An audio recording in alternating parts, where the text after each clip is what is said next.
They talk about planting trees. Why isn't Bill Gates the largest, like private landowner in the U.S. now planting trees like crazy if he's so worried about carbon dioxide? He poo-poos the whole idea of planting trees as a way to combat climate change. It's just carbon markets and going to electric vehicles and all of this stuff. But electric vehicles necessitates mass mining, and a lot of that mining is in places that use child labor, or it's going to be so environmentally destructive you totally destroy the developing world, which these people on the left supposedly want to protect. You're going to totally destroy the environment. But really what it's about is controlling how much energy people can use. And if you control how much energy a household can use, you can control their economic activity. You also control how big their family can get. It's fear driven to get people to accept policies they otherwise wouldn't accept because they're told this cataclysmic event is just down the line. And trust us, again, is the conclusion of that. There's people that agree with the narrative about climate change, and there's people that don't. And I'm not trying to really get in that space when I talk about this stuff. I'm trying to point out that the solutions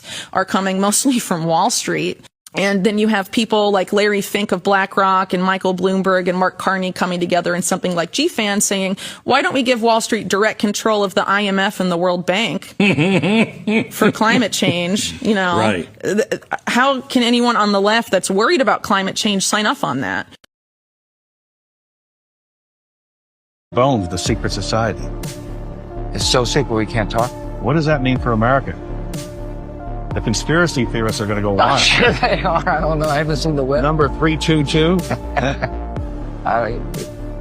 You both were members of Skull and Bones, a secret society at Yale. What does that tell us? Not much, because it's a secret. Is there a secret handshake? Is there a secret code? I wish there were something secret I could manifest. 322, secret number?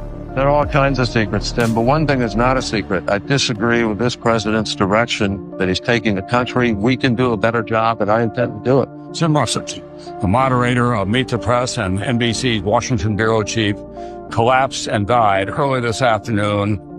You were both in Skull and Bones. 315 human remains were found outside Las Vegas.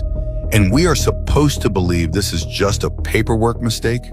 Hundreds of cremated ashes scattered across the same stretch of desert, quietly labeled illegal dumping, then pushed into a neat explanation before anyone asks harder questions. But this was not random.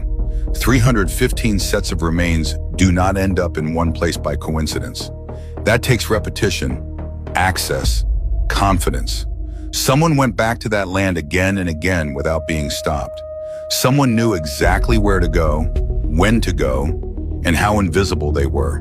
And instead of treating this as a massive crime scene, it was framed as a clerical issue. No urgency, no names, no public accountability. If this was funeral homes cutting corners, where are the arrests? If this was negligence, why did it happen at such scale? And if human remains can be disposed of this easily without consequences, what else is being buried in plain sight? So the real question is not how this happened, but who knew it could happen and counted on no one asking why. There is hidden knowledge about energy manipulation that only the chosen few of the 33rd degree from the most secret societies have mastered. Manly P. Hall revealed these forbidden techniques in his lecture during the 1973 Scottish Rite ceremony, where he was recognized as a 33-degree Mason 47 years after writing The Secret Teachings of All Ages. The air you breathe is not empty space. It is the densest and most complex magnetic field known, where each planet emits its unique frequency through this invisible matrix. Egyptian priests measured these fields millennia ago for healing. Pythagoras recorded how temple geometric solids, cubes, octahedrons, dodecahedrons, emitted specific therapeutic frequencies. Franz Mesmer demonstrated that people forming circles around magnetized water in his tank created functional human batteries. Walter John Kilner photographed the etheric field extending 3 to 5 feet from the physical body, up to 1.5 meters of invisible protection. Your moral conduct conduct is not religious decree. Every lie, every selfish act, every emotional outburst tears verifiable holes in this magnetic shield.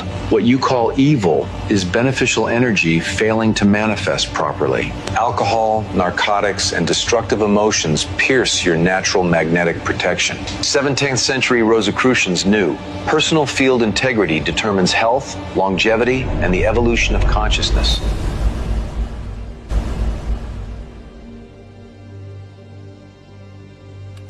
There exists a knowledge about the manipulation of vital energy that only initiates of the 33rd degree of the most ancient orders possess complete access to.